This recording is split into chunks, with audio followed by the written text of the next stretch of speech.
اپنے آج کے پروگرام کے ایشوز پر جانے سے پہلے سب سے پہلے آج بلوچستان سے بہت ہی افسردہ کر دینے والی اور غمگین خبر اس وقت سامنے آ رہی ہے، جہاں پر پاکستان دشمنوں کی جانب سے بدامنی پھیلانے کا سلسلہ جاری ہے۔ آج جو واقعہ پیش آیا ہے، صوبائی دارالحکومت کوئٹہ سے پشاور جانے والی ٹرین جعفر ایکسپریس پر نامعلوم دہشت گردوں نے فائرنگ کی ہے، اور سیکیورٹی ذرائع کے مطابق اب تک جو صورتحال ہے، دہشت گردوں نے مسافروں کو یرغمال بنایا ہوا ہے۔ یہ تازہ واقعہ مچ میں گڈالار اور پیروکنڈری کے درمیانی علاقے میں پیش آیا ہے۔ سیکیورٹی ذرائع یہ بتا رہے ہیں کہ دہشت گرد بیرون ملک اپنے سہولت کاروں سے بھی رابطے میں ہیں اور دہشت گردوں کے خاتمے تک کلیئرنس آپریشن وہاں جاری رہے گا۔ دہشت گردوں کا معصوم مسافروں کو نشانہ بنانا اس بات کی غمازی کرتا ہے کہ ان دہشت گردوں کا دین اسلام، پاکستان اور بلوچستان سے کوئی تعلق نہیں ہے۔ ہماری دعا ہے کہ سیکیورٹی فورسز جلد از جلد صورتحال پر قابو پائیں اور دہشت گردوں کے جو عزائم مذموم یہ پورے نہ ہو پائیں، ساتھ ہی ساتھ جو مسافر وہاں ہیں وہ اپنے گھروں تک خیریت سے پہنچے۔ شہزاد صاحب، ڈیفنس سے ریلیٹڈ معاملات ہیں، آپ کی ایک بڑی نظر ہے اس پوری صورتحال پر۔ بلوچستان میں مستقل ہمیں پہلے بسوں کے اوپر بھی ہم نے واقعات دیکھے، اب آج ایک ٹرین کو ہائی جیک کرنا، کیا کامنٹ کریں گے؟ بھی ڈیولپنگ سٹوری ہے جی۔ ملک دشمن عناصر جو ہیں بڑے عرصے سے وہاں پر اس قسم کی کاروائیاں کر رہے ہیں، لیکن جو آج ہوا وہ بدقسمتی سے بہت افسوسناک ہے۔ ایسے لوگ جو نہتے تھے، معصوم بھی تھے، ایک ٹرین کے مسافر تھے، 400-450 کے لگ بھگ، وہ اپنے علاقوں کو جا رہے تھے کوئٹہ سے عید منانے کے لیے اور چھٹیوں کے لیے۔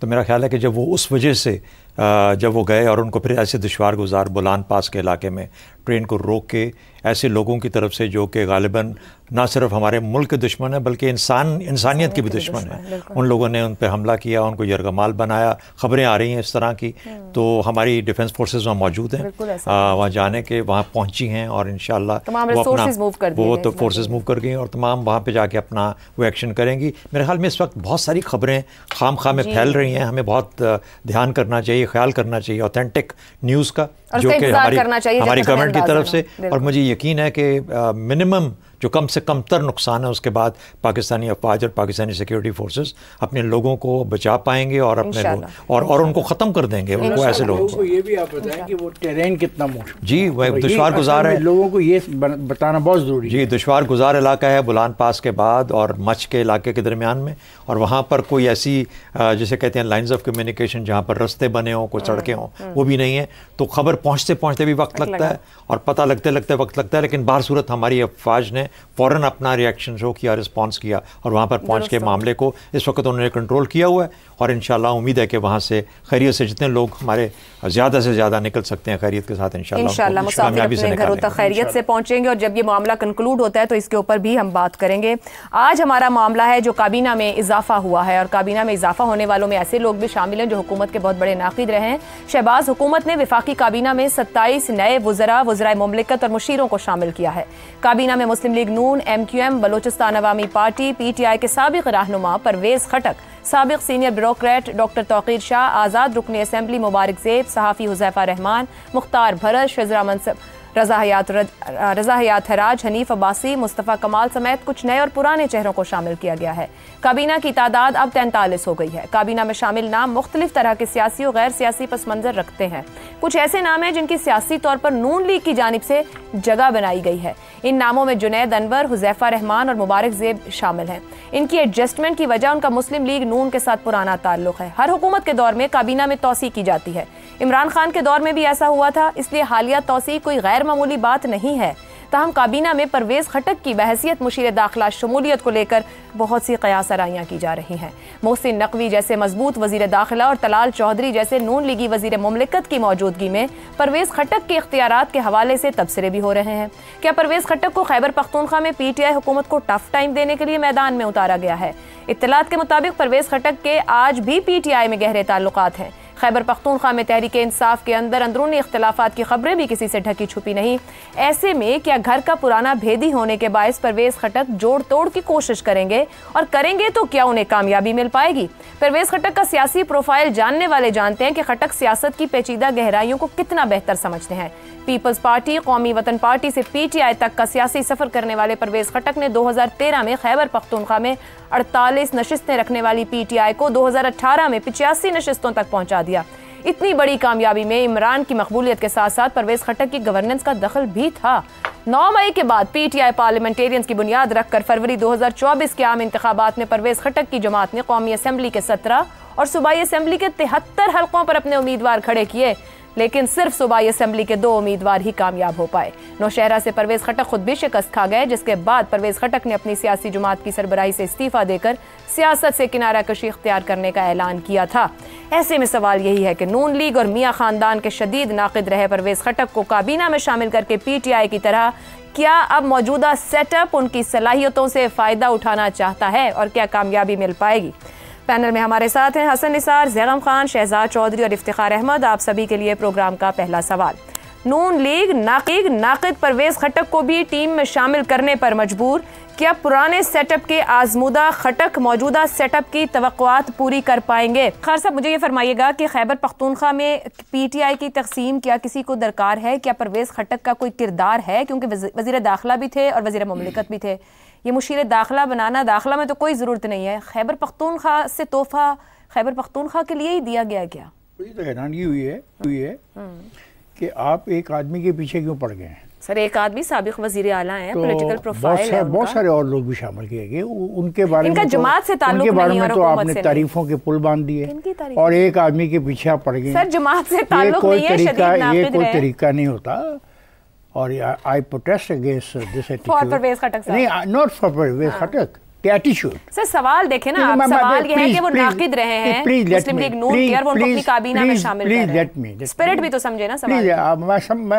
اگر یہ آپ کے سوالوں کو میں اتنا سمجھتا ہوتا تو آج میں یہاں نہ بیٹھا ہوتا، میں پاکستان سے باہر کسی بڑے ملک میں بیٹھا ہوا، بہت بڑے نام کا میں جرنلسٹ ہوتا اور مشیر ہوتا، لوگوں کو مشاور دیتا کہ تم وزارت چھوڑ دو اور تم وزارت نہ چھوڑ دو، چھوڑو ان پیسوں کو۔ بات یہ ہے کہ یہ سوال بڑا جنمن ہے کہ جب حالات ملک کے اتنے خراب ہیں معاشی کہ ہم افورڈ نہیں کر سکتے تو اس کیبنٹ کی ضرورت کیا ہے؟ میں اس کیبنٹ کے ویسے سر سے خلاف ہوں کہ اس کیبنٹ کی ایکسٹینشن غلط ہوئی ہے، ہم افورڈ ہی نہیں کر سکتے۔ آج مارکیٹ کے اندر پھر ڈالر کو دھچکا لگ رہا ہے، آج ہمارے ملک کی حالات اس حد تک خراب ہے کہ آج کا پروگرام جو ہم نے شروع کیا کوئی اچھے نوٹس سے نہیں شروع کیا، ہماری ساری تمام تر توجہ سیاسی امور کے ذریعے معاملات کو حل کرنے کی طرف ہونی چاہیے، یہ نہیں کہ ہم اپنی ٹیم میں لوگوں کی شکلیں بڑھاتے جائیں اور کہیں کہ دیکھیں پہلے میرے ساتھ 4 آدمی بیٹھے تھے، اب میرے ساتھ 10 آدمی بیٹھ گئے ہیں۔ 43 اور میں آپ کو ایک بات بتا دوں، ویسے کیوں کیا ہے؟ میں ایک بات بتا دوں، بڑا اچھا جواب دیا انہوں نے زیغم نے کہ کیوں کیا ایسا۔ ضروری تو نہیں ہوتا کہ ہم اپنے دوستوں کی باتوں کو بار بار دہرائیں۔ اچھا، آپ کی بھی وہی دیکھیں بات یہ ہے، کوئی ایسی مجبوری نہیں تھی، اور آپ نے جن لوگوں کی بہت تعریفیں کر دیں وہ دیکھنے کیپیسٹی کس کے پاس ہے، کیا کسی کے پاس کیپیسٹی ہے کہ آج کے میرے مسائل کو حل کرے؟ حالت تو یہ ہے کہ ہم ایک اچھا لوکل باڈی کا نظام نہیں دے سکے، 1 سال کے اندر قانون نہیں دے سکے۔